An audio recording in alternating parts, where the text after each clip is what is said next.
When the right people come together at the right moment, when they care almost as much about winning as they do about each other, they can become the best of the best.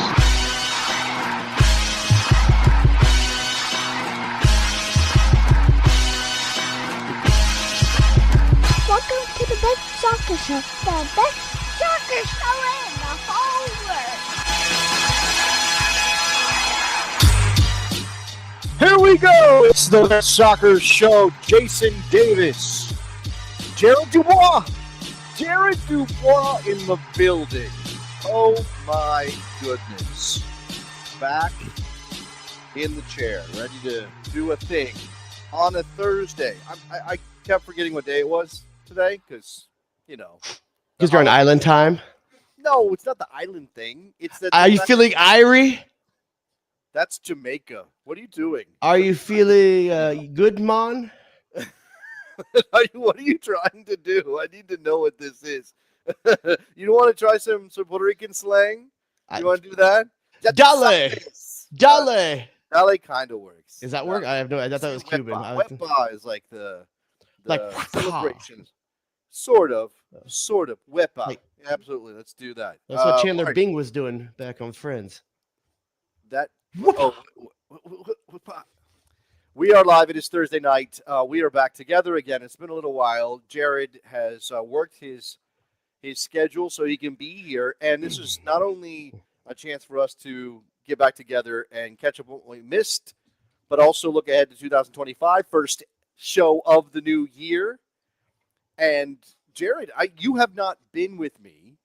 You have not been here on the Best Soccer Show since your Los Angeles Galaxy. I'm sorry, that's not correct. Technically speaking, they are no longer the Los Angeles Galaxy. They are literally the LA Galaxy. I make sure I get that right. Is that a thing?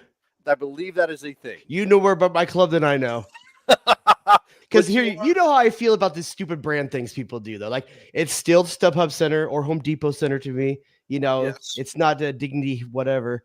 It's Los Angeles Galaxy, LA Galaxy. I don't care. Like I said, my checks don't arrive either way. So I don't care what they want to call themselves. All I care is that they call themselves champions. They are champions. That is number 6. Is that right? You can see my blurry fingers. Like you don't know. Like you don't know. To put some respect on the game.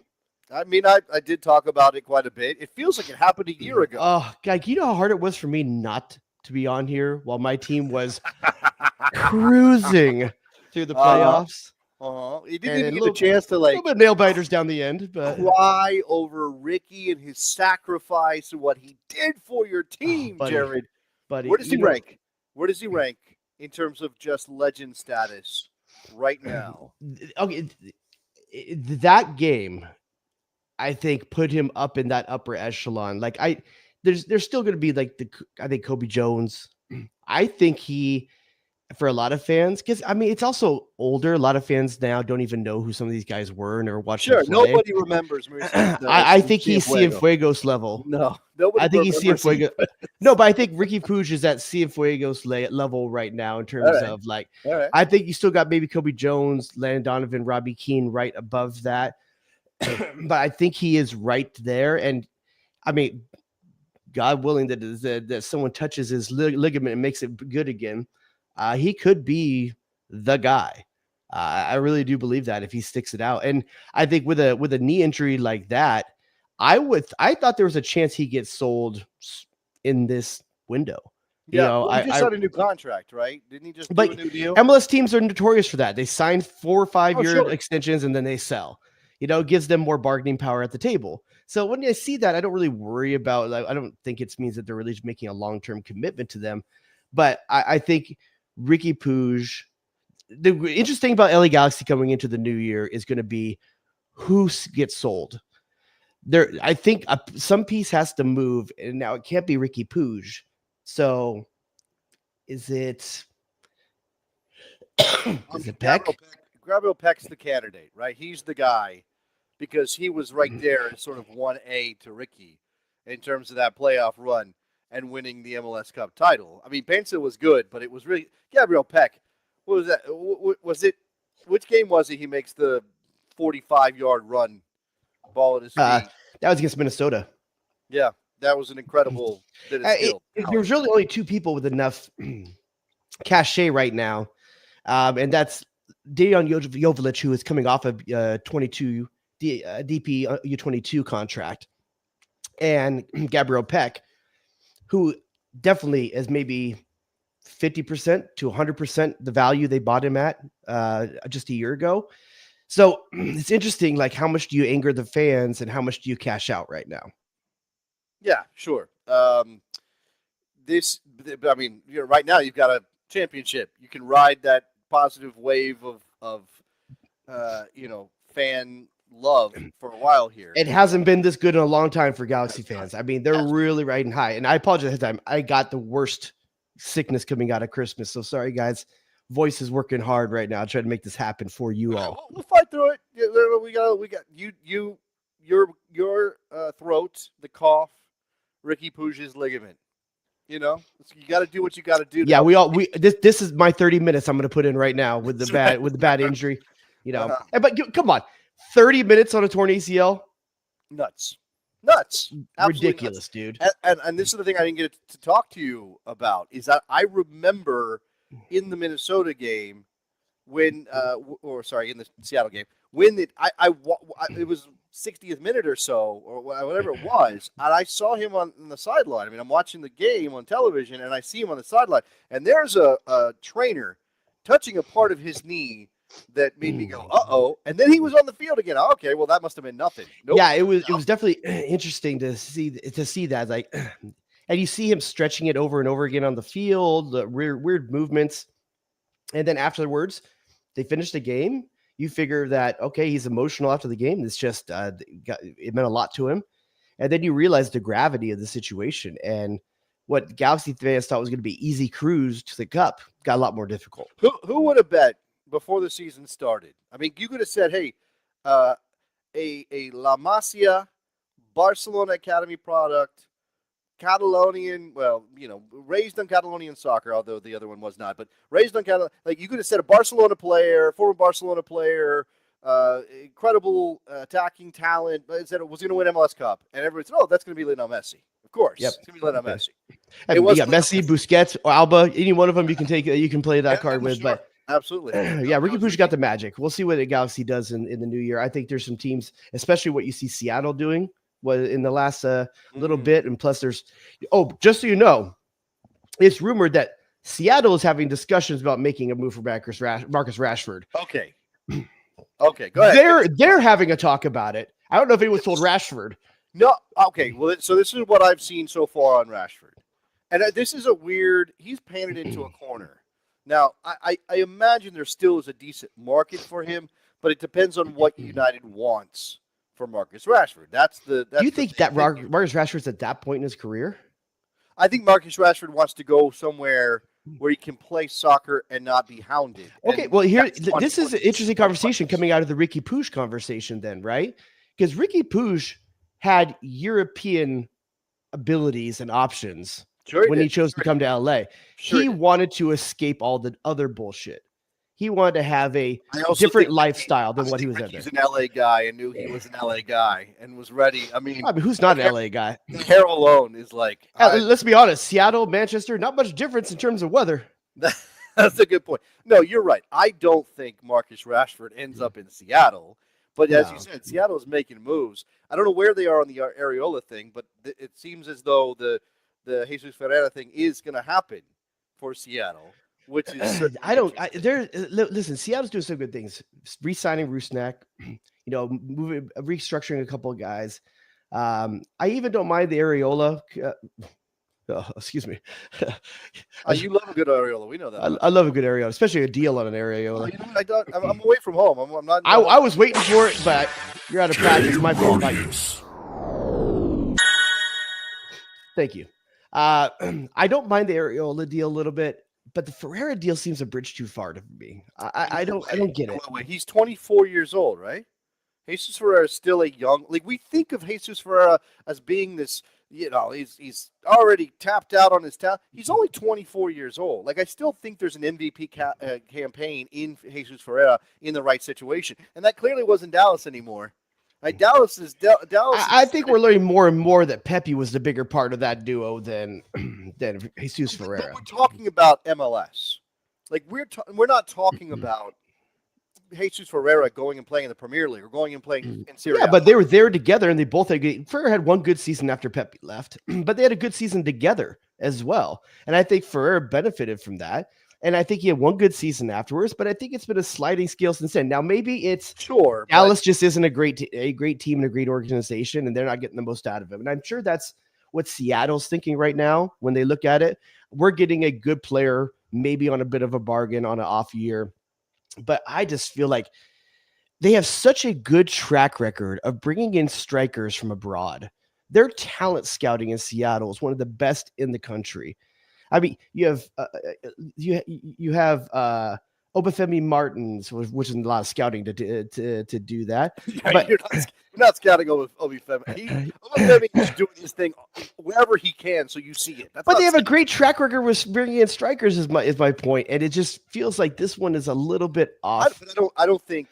Okay, I don't think that. I think there's a possibility this could be a very good deal for Seattle. It's $2 million in GAM. It feels like USMNT retirement. Okay, let me ask you a question. Jordan Morris, Areola, Ferreira, Roldan. Would you rather, you're running an MLS team, would you rather have Leo Campana or Jesus Ferreira for essentially the same amount of money? Leo Campana. You would rather have Leo Campana than Jesus Ferreira right now? He does more. But Jesus Ferreira has, if you're judging off 2 years ago, maybe. Okay. All right. I mean, Campana, I think is still a little bit younger than Jesus for a couple of years younger. I would take when I look at Seattle, it's like when I watch the Five Timers Club sketch for Saturday Night Live. It's like, all those people are still around. Someone's still been putting them on TV. He's 24 years old. He's not cooked, is my point. And but when you look at the team around him, is that team good enough? And is he the guy to build around? I guess. You don't think he's going to get better service or better opportunities with Jordan? I think he's going to get better service. But we also have seen how many services Jesus Ferreira needs to actually score. Okay, that's what I'm worried about from Seattle's point of view. Not that he's going to get opportunities. I think it takes him too many opportunities to put it away. All right. I mean, he was smack dab on his expected goals this year at 5 goals for the season, 3 assists. That's obviously a drop. That's not a good season for Jesus Ferreira. He's had seasons where he's overperformed. Like I'm just saying, I'd take Marcus Rashford over him. No. Way to go out on a limb, sir. Way to go out on a limb. Call me crazy. Look, the year you're talking about, he scored 18 goals 2 years ago in 2024 or 2022 rather. He scored 18 goals on 11.6 expected goals. Don't talk to me about expected goals. I don't give a crap about that. But you're saying it takes too many chances for Jesus Ferreira to score. How many of those are penalty kicks? But those are non-penalty. Okay, non-penalty kicks. Yeah, non-penalty kicks. Expected goals 11.6. He scored 18 goals. None of them penalties. None of them. Not a single penalty in 2000. Who's the penalty kick taker in Dallas then? I don't remember, but I don't know either. That's weird. I would have thought for sure he was. I just think this is one of those situations where the change of address, the better run organization, the stronger supporting cast or cast around him. I mean, he doesn't even really have to be the star of the show. I mean, they're spending good amount of GAM on him. But listen, Schmetzer's good at these players. Schmetzer's is good with these types of players. Guys that other teams have kind of looked over, guys who some people say are past it. He's great at getting, he gets amazing results out of talent that is somewhat looked over, and he makes it into something that is Seattle ball. I don't know how to explain it other than that, but it'll be interesting. This would be a better team he's had than since, I mean, the Ladero 2 years ago, I would say. Maybe 2021 Seattle. This would be a better lineup than since like 2021 Seattle, I would guess. I've been saying for the spend, you're talking about, okay, we got $2 million in GAM. What do we do with it? We buy down a contract. We bring in a player from abroad. What do we do? You've got a proven MLS goal scorer. Now, he scored 5 this year in 1,300 minutes, right? Only 14 starts. So he was limited a bit in terms of how much he played as he started for Dallas. How much did they pay for him, Seattle? It's $2 million of GAM. That's not that bad. It's actually not that bad. Send Leo Chu the other way. Leo Chu is wasted space. Yeah, I'm excited for Leo Chu. I think he just needs a fresh opportunity. I think he's still a good enough player to make some run. All right. And by the way, no one is saying, "Oh, Jesus Ferreira's going to play his way back into the national team picture in Seattle." I don't think anybody's talking. No, I think it's just about being a competent part. And I'll say this: I think he's a smart player. I really do. I think he's a smart player. I think he's going to be good in a system with Jordan Morris. He's one of those guys. He's one of those guys, and Morris is one of these guys too, Jared. And look, we all like a nice guy. I like a nice guy. I want my kids to cuddle with. Sure. I want my kids to be nice guys. Like, I want them to be nice people. But when we talk about Jesus Ferreira or Jordan Morris or somebody like, it's a slippery slope from nice guy to friend zone, and I think Seattle's a bunch of friend zone dudes. I'm saying there's no captain going to steal your girl on Seattle. Not since Clint Dempsey and Obafemi Martins left, right? I mean, actually, you could say Rui Diaz had some of that energy. Rui Diaz got a little bit of no. How are we forgetting? What's his name? That with the beautiful girl that he ended up going to. He ended up going to Portland. What's it? Freddie. Yes. Somebody help me out. That's Captain Steal Your Girl right there, dude. Forever ago. We're talking about. Look at the Galaxy. Peck will steal your girl. Ricky Puig will steal your girl. Ricky Puig has. Seattle ain't got no steal your girl. What, Reagan? Who's gonna? He'll steal your aunt. Jackson Reagan. I like Jackson Reagan, by the way. He looks like a bootleg Colin Hanks. He looks like a bootleg Colin Hanks. No, I mean, there's some of Thank you, Jackie. Freddie Montero. Thank you very much. Yeah. I like this from Lefty. Seattle wingman. Ain't none of them the Maverick. They're a bunch of team full of gooses. Geese. Excuse me, geese. It's a decent point. I guess it's a decent point. That's what I'm saying. Like, somebody needs to slap Jesus Ferreira across the face once or twice and say, "Come on," and make him Maverick. He's from Dallas, for God's sakes. Do something, man. Do something here with the energy. Like bring us up. I don't know. I mean, we'll see what Seattle gets out of this deal. All right. Otherwise, we wanted to look back a little bit at 2024 beyond just the Galaxy winning. I mean, the thing that this is one of those years where, it blinked and it was over. But also, holy crap, the Copa America happened in 2024. Yeah. And Greg Berhalter got fired in 2024, and Mauricio Pochettino got hired like 4 months ago. Like, it just happened, and it feels like it's been that way. Yeah, as I said, we should come up with a couple of memorable moments. 2024, not necessarily good, bad. It's up to you. Whatever's memorable in your mind. It's Tim Weah, it's Serginho Dest acting like dummies. Right? I'll say this: Tim Weah's on both of our lists then. So let's go with that first. The Tim Weah moment at the Copa America, the defining moment of Copa America, if you're being honest, and the defining moment or death nail to one Greg Berhalter. Now, I mean, I say dead nail, but Tim Weah and the red card changed the complexion of that game, changed the complexion of U.S. soccer on the men's side, all those things. I will say that Tim Weah still is like fourth or fifth on the craziest thing a player did during Copa, considering Darwin Nunez and Betancourt. Yeah. Fuck the crowd. Went into the crowd to fight. It may not even be crazier than the people climbing in through the air ducts to get into that game. That's a good point. I mean, that's the thing about that Copa America. It was the Fire Festival of soccer tournaments. It really was, and it's just, I don't know. By the way, that is the tricky thing, and especially as a father or as a parent. Do I want to be my kid's small enough to make it in that? No, not that part. Oh, sorry. The Tim Weah thing, because you threw up Juan Garcia's comment about Weah getting into the hall just for that, just for being a dummy, picking up a red card, and ultimately in the end, the chain reaction, getting Greg Berhalter fired, which delivered Mauricio Pochettino to the U.S. men's national team. So you're talking about the butterfly flapping its wings in the rainforest, causing the typhoon on the other side of the world. It's a more direct relationship, and I'm like, I still don't want to be that guy that's like, thank you, Tim. That feels bad. Like rewarding bad. I mean, it took me a month to get to that place. It was a very bad thing to me for a month because at the end of the day, I wanted the U.S. to perform well in Copa America, and I think they were set up well in that first round to do so. But unfortunately, with that red card, it took a game that should have been a win and made it just get through this. You put yourself in position to get points, the full points, didn't do it. And then you're playing without one of your best forwards the rest of the next game. And it's making everything ended up with the Uruguay game being a must win. And that was the only scenario that the U.S. had to avoid in the first round was Uruguay couldn't be a must win game. And it became that way. And so, unfortunately, the harder thing about the Tim Weah thing for me is because, as you mentioned earlier, it's on the heels of Sergiño Dest doing an equally stupid thing just months ago. And Tim Weah and the entire team watching that. Yeah. So, to me, again, going back to Berhalter, what is it about this team culturally, the way it was managed, that two different guys can lose the plot that easily?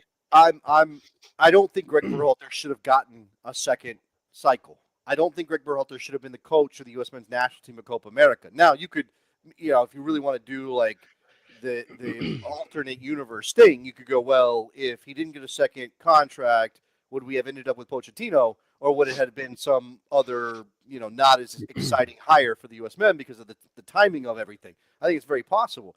But there's this problem that I kind of have with blaming Berhalter for the actions of players that, yes, maybe culturally some of that falls at his feet, but ultimately Sergiño Dest and Tim Weah are responsible for their own damn selves. And I mean, yes. Yeah, but I'm also not saying boot them from the team. But if you had asked Berhalter going into that tournament, I'm sure he would have named Tim Weah as one of the leaders on that team, right? Probably, yeah. And if you're a leader on that team, you should learn something from that. You can't be that guy. So I don't think Weah will make that mistake again. And I think Pochettino's definitely going to expect a higher level of professionalism. And it's easier to learn that lesson now. The whole team just watched two guys screw up. But I just think in general, Pochettino is going to, I think he's going to bring a higher level of professionalism. You already heard it kind of talked about with the guys around the team that he demands more. He wants more than what Berhalter's kind of like, oh, let's have a good time, boys. Let's build a culture. Pochettino's like, fuck culture. Let's win. And I think that's the different attitude there. Well, I don't even think it's that. I think this is sort of what's interesting to me, and this is like maybe too deep and too intellectual, and I'll admit to that. But South American attitudes are just different when it comes to how the relationships work.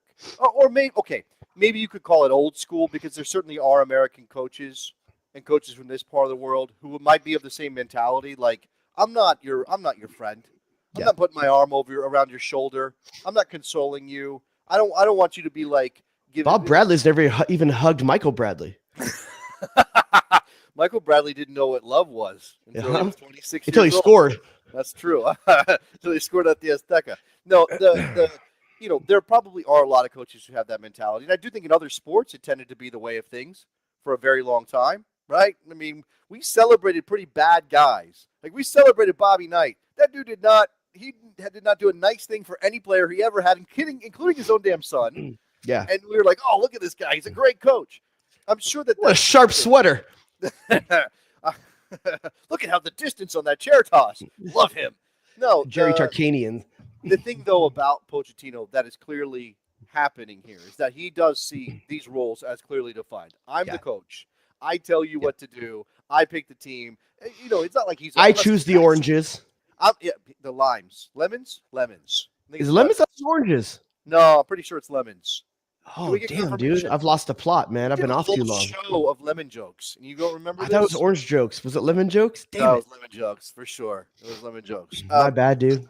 I just think that, but I also think that probably it isn't as effective if not for what Berhalter did first. And that's not to say Berhalter did like, oh, an amazing job and we should celebrate him.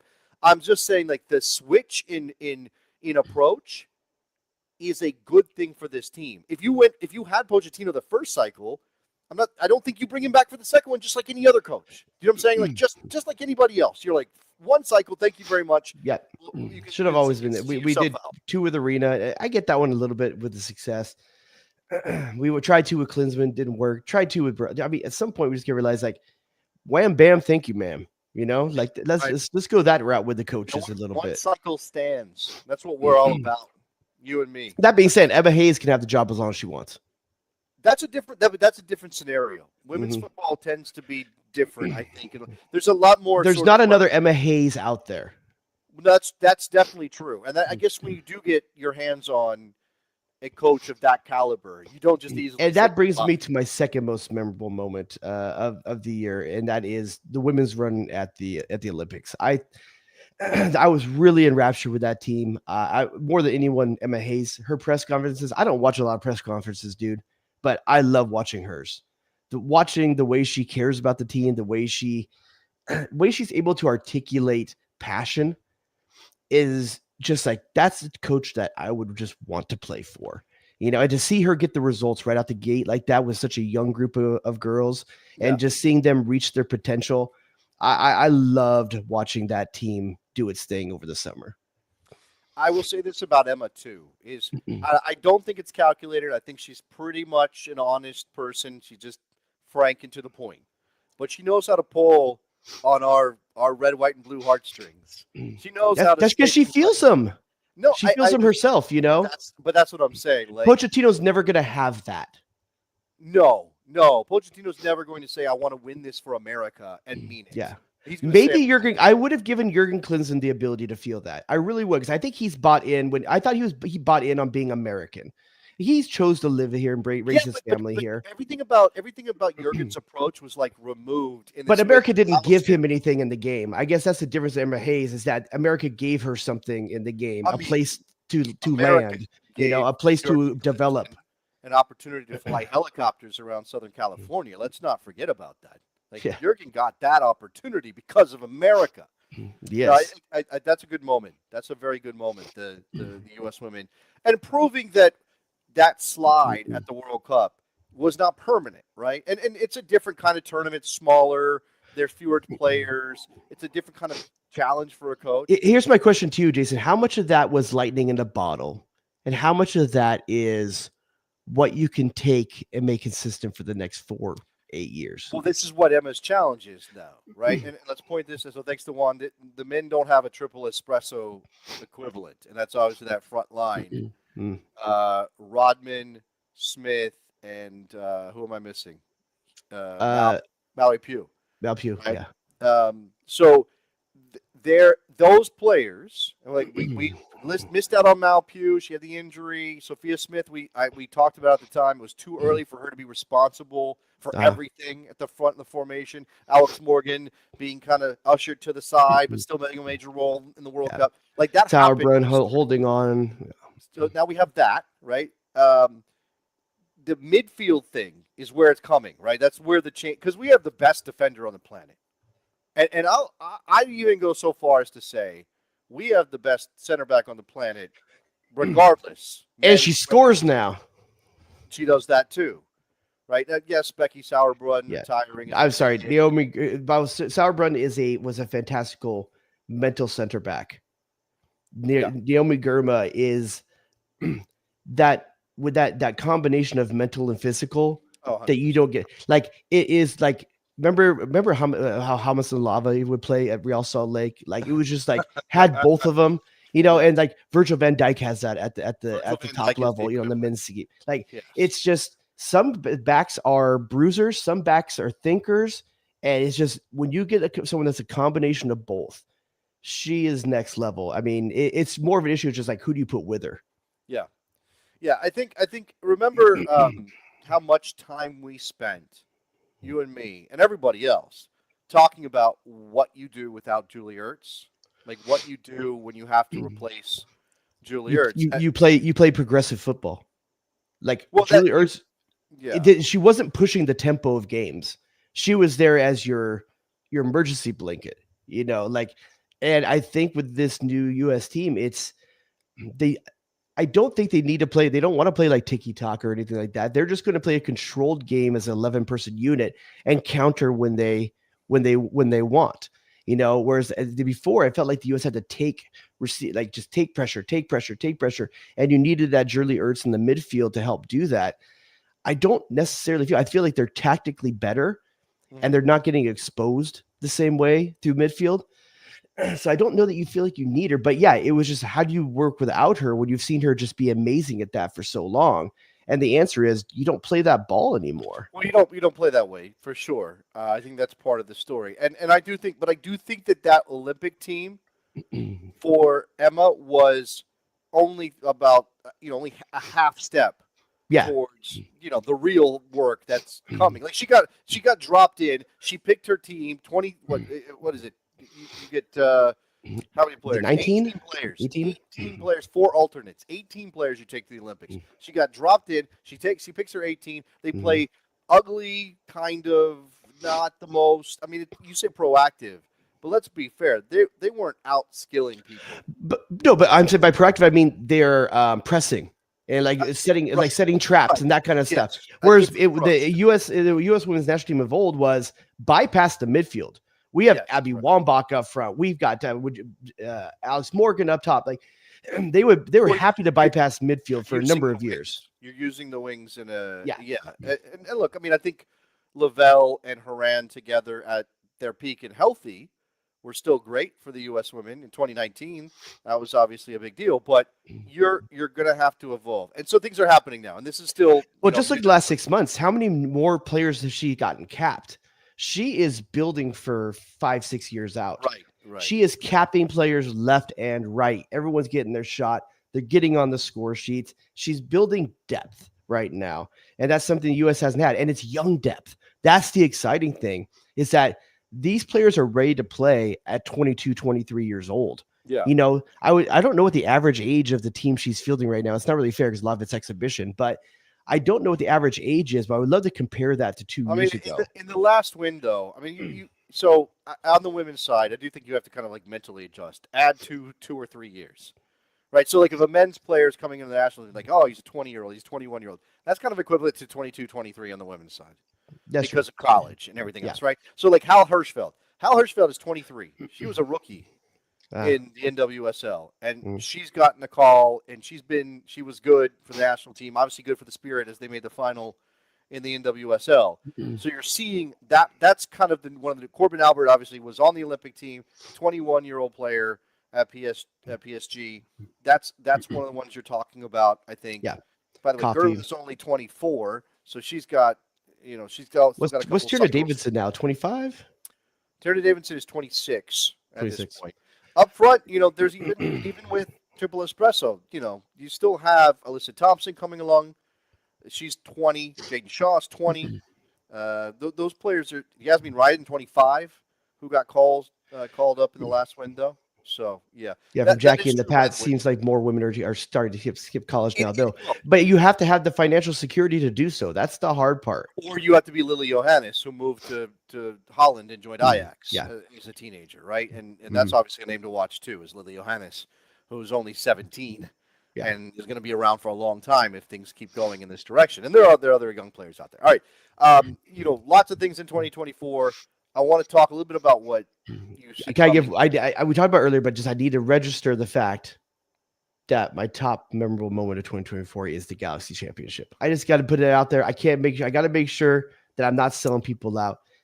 That's my number one, baby. And I'll say this. I think my most memorable moment is the Western Conference Final. Okay. When the Ricky Puig game, but I will say on a personal note, the Cup final was probably the coolest thing for me because it's the first time I can remember in a long time. Both my kids sat and watched the entire 90-minute game with me. Like that doesn't happen in my house. They were into it and they were celebrating with me. When we thought the whistle blew and it was over and it wasn't over, we were all celebrating, high-fiving, and then had to do it all over again. So on a personal note, I can tell you how cool it is that my kids are finally kind of getting it and sharing it with me. That's great. That's great. I mean, there were a lot. I mean, I think the playoff run in particular in MLS was fascinating this year. I mean, I know talk. Go ahead. It was easier to convince them to watch with me when they were scoring goals left and right. Well, that's nice. But what I was going to say about MLS is, I know there's lots of talk about the Apple TV deal and whether it's good or bad. I don't want to get into that. That's really not going to be our thing tonight. But I just lost Rhodius. What happened? He disappeared. Can you guys still see me? I want to make sure that I'm still here for everybody. Oh, there he is. Oh, you went away. What happened? You got to the lobby. I apologize. All right. Well, you're back. I was going to say that the playoffs delivered the upset with Atlanta. I still think the 3-game series is a ridiculous. I'm not a fan of it, but that was cool for the playoffs, and just to have Dax Picardi and Brad Guzan have that moment. I mean, and shout out, I wasn't here when we were doing shows. Loved watching Dax McCarty's career. and I really liked him so far in the broadcasting side. I think he's fun to have around. So hopefully they keep him and he wants to keep doing that. But I think one day that guy's destined to coach. If he wants it, I think he might not be a guy inclined to that because he's got young kids. And coaching means moving, and nobody wants to be moving around when you got young kids. Speaking of coaching and moving, what do you think about the coaching atmosphere right now in MLS to start 2025? Did you say speeching? Did I say speeching? Okay, I don't know. Sometimes I say stuff. So, yeah, I guess we can briefly hit the news. Ronnie Dyla got the job in Atlanta. Bradley Cardell got the job in Philadelphia. The two Canadian teams who need a coach are dicking around and don't have a coach. I can't believe Vancouver let Vanny off the hook. That was a great hire. I loved having him there. I think that is about them selling the club. The ownership saying, "Man, now." If I'm any of the other clubs right now that are open, I'm grabbing. I would love to get that guy. That guy's passionate. He's got a good head on his shoulders. I'm trying to think what jobs are still open right now. Vancouver. Well, I mean, Canada, straight across the country for Vanny. Let's see. I actually think Toronto is the most likely landing spot for Jim Curtin. You think Toronto is? Here's why. I think Jim Curtin probably wants the opportunity to play a different style of management, general management, I should say. The Philadelphia, he was asked to do so much with so little so often. Toronto's not afraid to spend some money. No, they have a reclamation thing going on right now with that is a messy. But if you have an off seasons to try to manage that right now, if you get in early enough, and I think Tim Curtin is a builder, and it would be intrigued to see what he could do with more money spent in his direction. Okay. The new appointments that have happened since you and I chatted, Carnell, Dyla, Olaf Melberg got the job in St. Louis, so that is filled. Obviously, Javier Mascherano got the job within Miami. FC Dallas. Do you think Jim Curtin even ends up in MLS this season? I think Jim Curtin might be inclined to do sabbatical for a year. I also think he's a guy where family is an issue. And I don't know that he wants to go off and leave Philly right now. Well, I think we talked about with JTT on a number of occasions, is that one of the reasons we thought he'd be in Philadelphia for a decent amount of time is because of the family situation. Do you move abroad right now? The question I have is, it all depends on what his contract says. Is he getting paid? If he's getting paid, keep the kids in school in Philly or in the area. Bide your time. Jobs will open up. We know they will. I think he's the kind of guy that will want to stay in touch with the game. So it could be that he does something outside of MLS for a while. He could do broadcasting. What about assistant job at Red Bulls? Not too far to go in Jersey to Philly. I don't know. I don't know. That would be interesting. I don't know. I don't know. I have a lot of respect for Jim Curtin. I think it's tough because I think it's threading a needle for him. What about a national team of a lesser country where you don't have to live there, but you can stay home good portions of the year and just travel? Like, do you take a job like a Honduras job, or saying like do a Steve Sampson? Is that what you're saying? Yeah. I don't know. Get your feet wet in the international game. Yeah. By the way, NYCFC has also hired a coach, so that job is off the table. Or no, not hired. Excuse me. They have not hired a coach, but there are persistent rumors about NYCFC making a hire. I think that's the closest he can get right now geographically, right? Yeah, but I don't think Jim Curtin is going to be like, I'm going to go coach New York. As a Philly guy, I'm going to go coach New York. I mean, I don't know that there are rules. Yeah, like their money don't spend? No, that's true. To be the guy who maybe is in charge when they open I'll up say this too. Queens. There is something to be said for starting coaching in a ownership group. Look at how Red Bull's chain has gone. You know, like, do you want to be in the city management group and get the exposure and the connections that go along with that? Maybe. So one day we can imagine Jim Curtin managing Girona or something. Is that a possibility?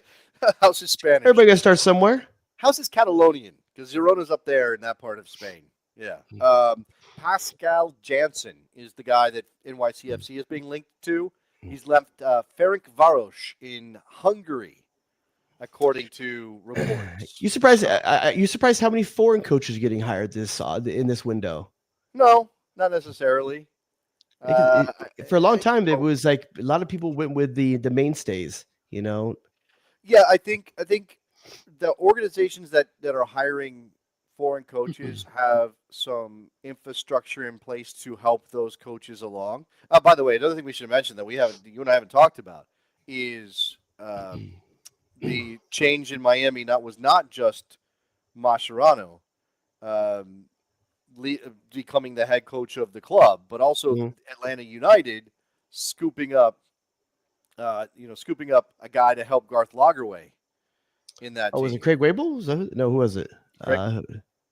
No. Oh my God. Now my brain is not going to. Henderson? No. Yes. Is it Henderson? Chris Henderson? Chris Henderson. Yes. Yeah. There it is. On the tip of my tongue. And that's a big move. That's a big move. Chris Henderson from the Lagerwey school. Yeah, they've got an MLS Cup winning head coach, knows the league. They've got Chris Henderson, who is excellent at what he does, putting teams together. He, major part of why Miami was good. It was not just Messi. Yes, having Messi and Busquets and Suarez, that's cheat code stuff, and he definitely benefited from that.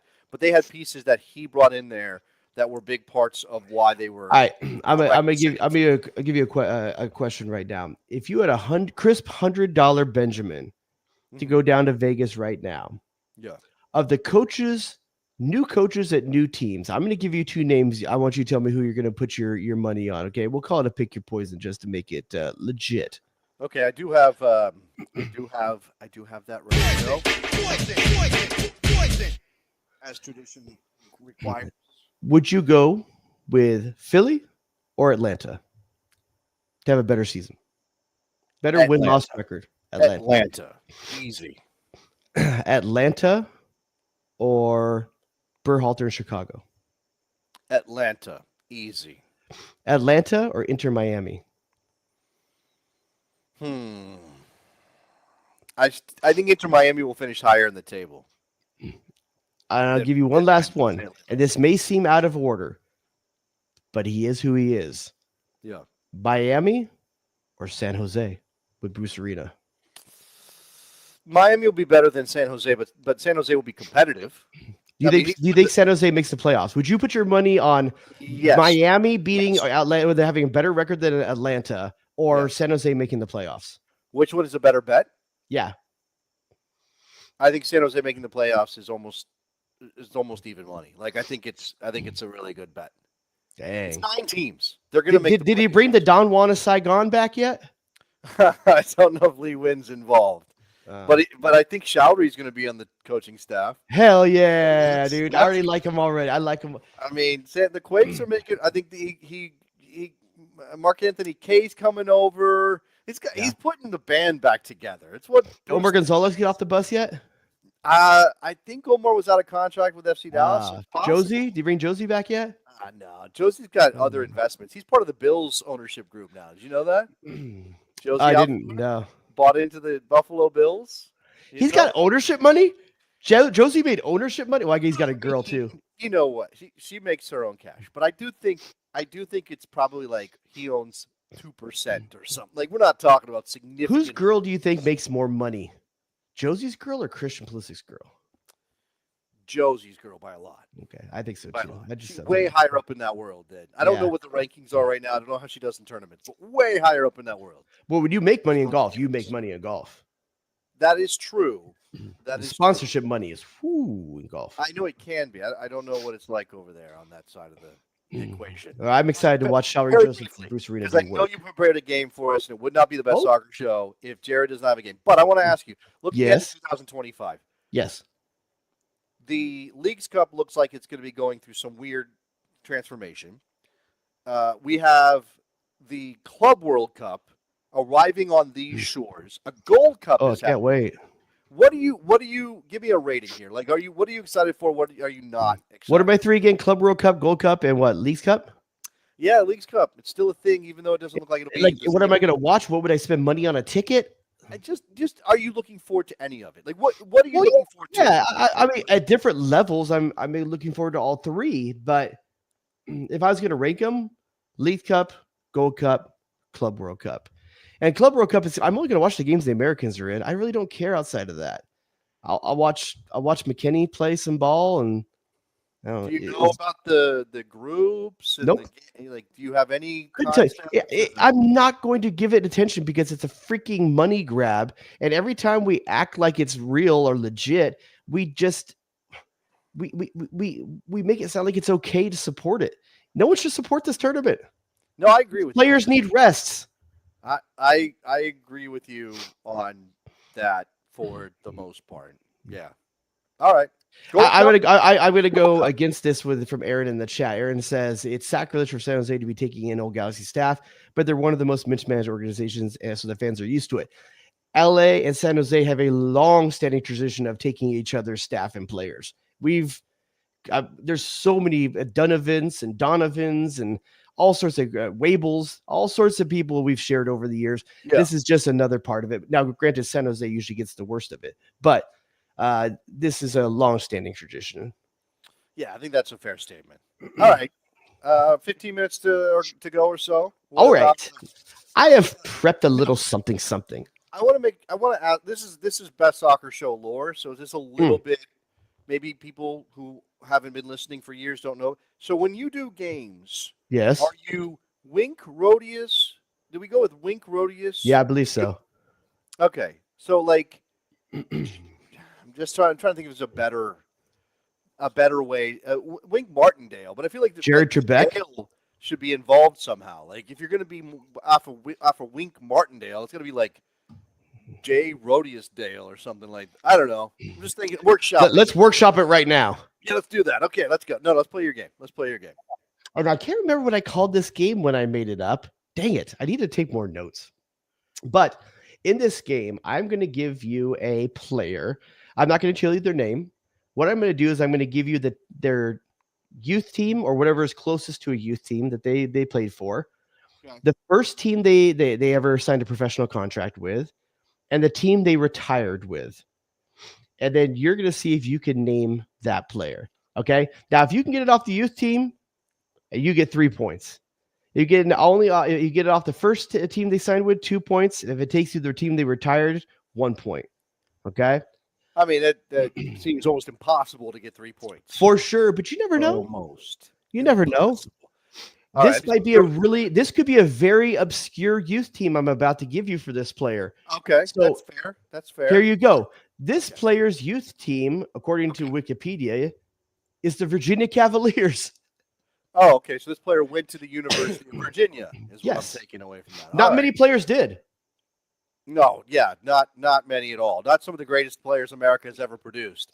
I mean, I'm going to pick one. Yeah, you should. Would it be fair? Should I give you the year when it comes to their youth team? Is that giving away too much?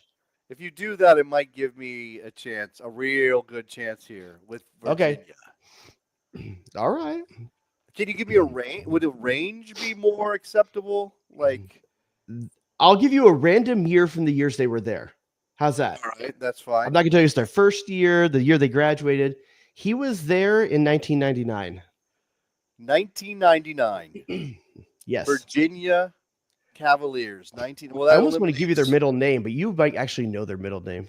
It eliminates several U.S. men's national team greats from this. Yeah, it takes out the Harkses and the Popes. Was Miola at Virginia? Who? Was Miola at Virginia? Yes. Yeah. Yes. Man, I'm not going to get this. I don't even have a guess. You don't have to have a guess if you don't want to, but just if you got one here. All right. So you're good? We move on to the next one? Yeah. His first MLS team, well, I guess professional team, it's an MLS team. His first professional team was the Columbus Crew. University of Virginia. Columbus Crew. First team, Columbus Crew. 99, you said? 99, and he was in University of Virginia in 99. And his first professional contract was with the Columbus Crew. All according to Wikipedia. Don't get mad at me. Sure. Yeah. Wiki, what you got for me? All right. 1999. That is throwing me off. Okay. Yeah, so, that could be a senior year or a freshman year. I'm not telling you. But just the idea, like this is definitely an early 2000s player in Yep. MLS. My brain is just not helping me out much. By the way, no one has said it in the chat yet, but make sure you're not looking at the chat. I'm not looking at the chat. Chat Okay. is closed. I'm not cheating. Right. I promise. Because there was a Kenny Arena guess out there, and that's not correct. Scouts. I don't know how to do Scouts honor. Man, I do not have a name for you. Okay. I do not have a name. I'm down at 1 point. The team this player ended their career with, I'm not telling you how many teams are in between. The team they ended their career with was the Los Angeles Galaxy. Ended their career, Los Angeles Galaxy. Started at the Cavaliers, then started professionally with Columbus Crew, and ended professionally with Los Angeles Galaxy. I don't remember if he went to Virginia. Okay. Kyle Martino. For 1 point, ding, ding, ding, Jason Davis. For some reason, I always thought he went to Indiana, and I don't know why that is. Because I'm pretty sure he won. I'm pretty sure he won the College Player of the Year his senior. Something like that. I never filed away his college. I think he only went through his junior year. It says 99 to 2001. Let me see. College? Did he? ACC Player of the Year. Yeah, sorry. He was the ACC Player of the Year. Still, finalist for the Herman Trophy. Didn't win it. He was a finalist for the Herman Trophy. Got it. Okay. All right. Anyone else get that? I didn't see anyone in the chat. So okay. All right. Next player. This player had their youth career start with the San Diego State Aztecs. Okay. All right. And I'm not going to give you a year here. All right. I'm going to. Well, I know Eric Winalda. There's only two or three. There's only two or three that are the big ones, if it's one of the big ones. I'll throw out Eric Winalda just because. It is not Eric Winalda. Okay. All right. First professional team they ever signed with, San Diego Flash. San Diego Flash. That's a curveball. That's a curveball. Out of college and signing with San Diego Flash. You didn't give me a year on the college college experience. 1994. 1994. 1994. San Diego Flash. San Diego State. San Diego Flash. By the way, there's some great knowledge being dropped by Morgan, where she says, "I've been in Kyle Martino's house," that's a weird place to start. I don't know. Then she clarifies a little. He keeps a Galaxy starting 11 with all the players' signatures in his bathroom. Wasn't he hosting like soccer watching events or something at his house? Yeah. Kyle was doing some stuff. That's why she was there. Yeah, sure. San Diego State, San Diego Flash, 1994. Yep. Oh man. Did Clay Koyman go to San Diego State? I don't know. Who is it? Clay Koyman did not. Okay. This player ended their career. Yeah. With 2 appearances for Chivas USA. Ended their career. And I would not have been able to tell you this person ended their career with 2 appearances for Chivas USA. I had no idea until I read that. Not a team I associate them with. I don't think it's a harder one than I thought. It's not Juan Pablo Angel. Say again? It's not Juan Pablo Angel. Not Juan Pablo. 2 appearances for Chivas at the end of their career. Oh man. This is a player that went to that played for San Diego State that probably took a somewhat unorthodox trajectory to being a player. Yeah, well, MLS didn't start for a couple years after '94, so when this person got out of college, there may not have been an MLS option, but clearly they ended up as. All right, I'm gonna throw you a bone because there's one thing here that was a little bit sketchy. All right, that's not the only college team this player played for. All right. They played at San Diego State for 1 year. Okay. And then played 2 years at UCLA. I was worried if I told you that at the beginning, you might get it right off the bat. Who did I know that went to UCLA? I mean, I should and San Diego State. No, I know, but. And he has an amazing birthday. Why? Is it your birthday? I don't remember whose birthday. I do remember. Jimmy Conrad. You wish him a happy birthday every year before you do me. I don't talk to Jimmy Conrad anymore. He's too big. He's doing like 18 different shows. He doesn't have time for me. Jimmy Conrad. I should have known that. I should have known that. So it looks like he signed and played 26 games for San Diego Flash before San Jose Earthquake. So I wonder if that was like he was drafted by San Jose in 99 and played one season San Diego Flash, but finished at UCLA in 97. So there's this weird gap year before he came into the league. And I don't know why that is. I think Jimmy's talked about this or something. I don't remember the story. Shout out to Jimmy Conrad. All right. Got one Next more? one up. All right. This player, also a UCLA Bruin. Oh, okay. You want to take a wild guess just based off of that? No, I'll say this person was there in 1999. That's one of the years they were there. Bruin in 1999. I don't won the College Cup with them. Won the College Cup in some year. Okay. Mm-hmm. 99 or just in general won the College Cup? I didn't tell you that part. I just said that he won. I wonder if we could work positions into this. But no, go ahead. I'll take it. All right. First team this player signed with. Now, this is an interesting one. This is going to really limit who this could be. Okay. First professional contract was with the Miami Fusion. So this, the scope goes super narrow really quick. Yeah. In terms of who was at UCLA and at Miami Fusion for one of the years that they were there, that they were alive. I gotta say, DS okay. on it, man. He's gotten two of these now, but don't look. Who was it? Who did well? DS Freak. Oh, okay. But also the internet's at his disposal or her disposal. That is true. Yeah. The hell did Kyle Beckerman go to college? That is the first name that comes to my head too when I think Fusion rookie player. No, it's Mastroeni. Follow Mastroeni. No? That's your answer? Which one's your answer? Mastroeni. No. Yeah. Ended his career at Real Salt Lake. So it's Beckerman. I don't know. Is it Beckerman? No. No, it's Raimondo. It's Nick Raimondo. It's for Nick Raimondo. Messed around and gave you a goalkeeper. Messed around and gave you a keeper. Yeah, I had Raimondo in my head too. And I was like, I know this is the Fusion. Okay. You got any All right, I can call it there. Or you can do one more. Your call. Let's do one more. We got a couple minutes left before we hit. All right, one more. This player was a North Carolina Tar Heel, so not Virginia. Circa 2005. Tar Heel. Every one of these players so far are collegiate. We're in this weird place because for this game to work, they have to be retired. I think I got this. And so many guys that retired were not around for the youth kind of systems. I got a guess on this one. Oh, okay, sure. Do you want to go?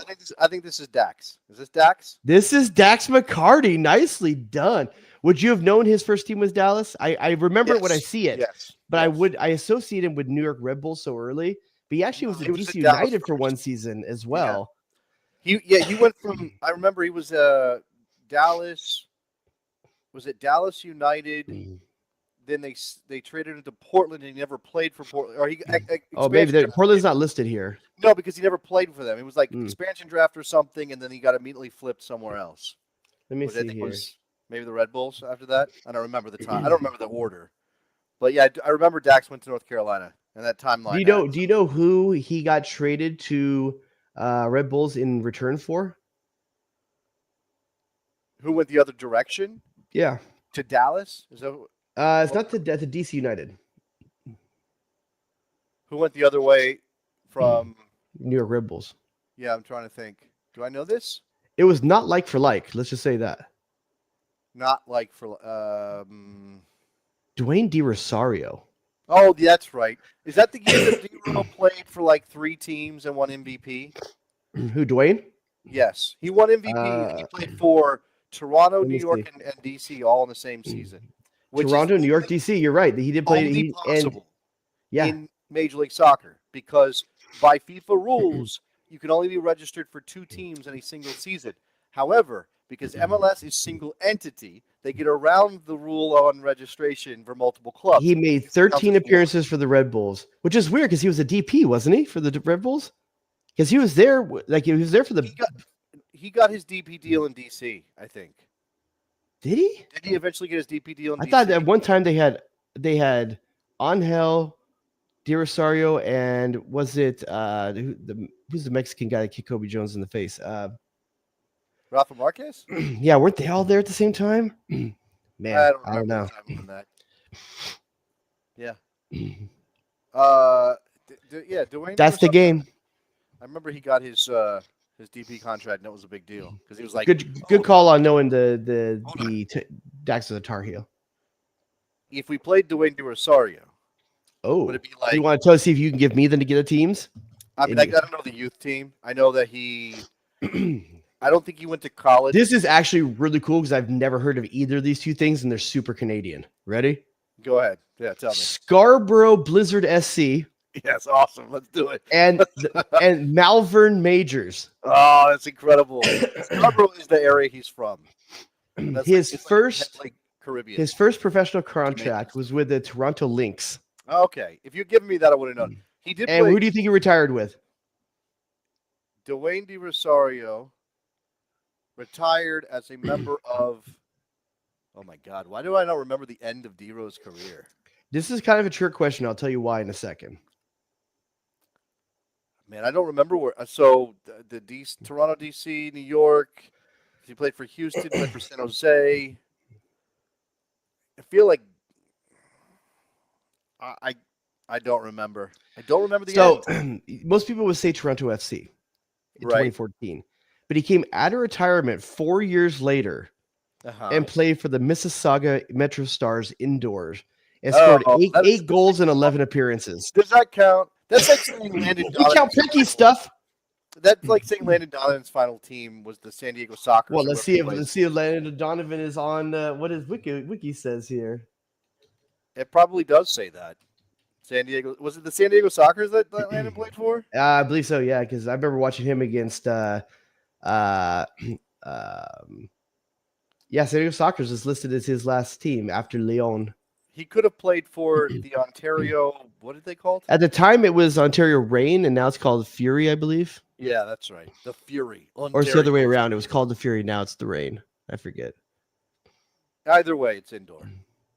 It's indoor, Yep. Jake. Forget it. It's indoor. All right. That was good. I liked it. And that was a good reunion show and a good way to start 2025. Missed you, besties. Sorry I haven't been here for you. Yeah. By the way, a week from today is a travel day for you guy. I'm going back home. I should be home in time, but we'll check it out. We'll figure out. I'm still on nights, which is for just so you guys know. For the reason why I've not been here, I'm sure you've said it, but my work schedule unfortunately has been in a place where I've had to work a lot of nights. I'm trying to do something about that in the new year. I'll see what I can do, and hopefully I'll be back to see y'all soon. I think we'll figure it out. Stay tuned. By the way, if you haven't liked and subscribed, on the channel, if you haven't subscribed to the Best Soccer Show on YouTube, please do that. That would help us out. It'd be great. Tell people we're here. I'm imagining lots of people just don't know about the Best Soccer Show, and it'd be nice if you shared it with a friend. Why do you? I'm trying to be the nice guy. I'm being. You can be that. I'm wearing black. That's by rule. You have to say stuff like that. The man in black. All right, we're out of here, guys. Thank you very much for listening, watching, whatever. I'll see you next time. Bye-bye. The best. Only the